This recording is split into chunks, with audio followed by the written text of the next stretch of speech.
আপনার সন্তানকে মোবাইল না দিলে সে কান্না করে। তো আপনি জানতেছেন যে আপনার ছেলেকে সন্তানকে যদি মোবাইল না দেন তাহলে সে সন্তানের জন্য ভালো, আর মোবাইল দিলে আপনার সন্তানটা নষ্ট হয়ে যাবে। তো কিভাবে আপনার সন্তানকে মোবাইল না দিয়ে হচ্ছে আপনি আপনার সন্তানকে গাইড করবেন? দেখেন, আপনার সন্তান আপনার কাছে যে কোনো কিছু একটা যদি চায়, তাহলে আপনি যদি সেটা না দেন তাহলে কিন্তু সে কান্না করে। যখন আপনি একেবারে দিবেন না বলে এরাদা করেন যে আমি মোবাইলটা বা কোনো কিছু দিব না, তখন সে কী করে, যে সে কিন্তু মাটিতে লুটিয়ে পড়ে, অর্থাৎ মাটিতে পড়ে কিন্তু কান্নাকাটি শুরু করে, এটা সেটা ভাঙা শুরু করে। তো দেখেন, আপনি যদি ওই সময়টাতে যখন সে আপনার সন্তান কান্না কান্না করে বা হচ্ছে কোনো কিছু ছুঁড়ে ফেলার চেষ্টা করে, সেই সময়টাতে যদি যদি আপনার সন্তানকে হচ্ছে মোবাইল বা যেটা চাচ্ছে সেটা যদি আপনি দিয়ে দেন, তাহলে কিন্তু আ সেই সেই ছেলেটা কিন্তু হচ্ছে আপনার কাছ থেকে সেই অ্যাটেনশনটা পাবে, যে আমি যদি কোনো কিছু যদি চাই, তাহলে যদি না দেয়, তাহলে যদি আমি এই পন্থাগুলো অবলম্বন করি, তাহলে হচ্ছে তারা আমাকে আমার চাওয়া বস্তুটাকে দিয়ে দিতে বাধ্য।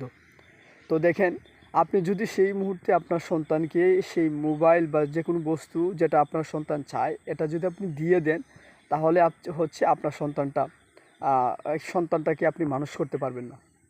তো সেই সময় বিখ্যাত একজন ব্যক্তি বলছিল, যেই সময় হচ্ছে এরকম করবে বা যে আচরণ করবে, তখন আপনার সন্তানটাকে আপনি সেটা দিবেন না। তারপর হচ্ছে আপনার আপনার সন্তান যদি মাটিতে গড়িয়ে পড়ে অথবা কোনো কিছু ভেঙে ফেলতে চায়, তখন আপনি আস্তে করে ধরে আপনি হচ্ছে একটা নিরাপদ স্থানে রেখে দিবেন, নিরাপদ স্থানে নিয়ে যাবেন, যেখানে হচ্ছে সে যত কিছুই করুক, সে হচ্ছে তার নিজের শরীরের কোনো ক্ষতি হবে না।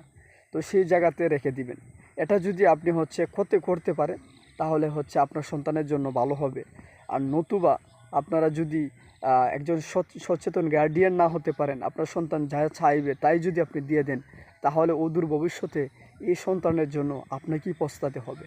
অতএব আমার দর্শক বা অডিয়েন্স যারা শুনতেছেন, অভিভাবক, তাদেরকে বলবো যে আপনার সন্তানকে হচ্ছে আপনার চাওয়া মাত্রই সব কিছু দিয়ে দেবেন। আমার এই ভিডিওতে একটা বিষয় বলছি, সেই বিষয়টাকে আপনি অনুসরণ করে দেখবেন, নতুবা ভিন্ন পন্থা অবলম্বন করে দেখবেন। আপনার সন্তানকে চাওয়া মাত্রই সব কিছু দিয়ে দেবেন না। আপনার সন্তানের ভালো চান, অতএব আপনার সন্তানের সুরক্ষা, আপনার সন্তানের প্রতি সচেতন থাকা আপনার দায়িত্ব, কর্তব্য। আসসালামু আলাইকুম।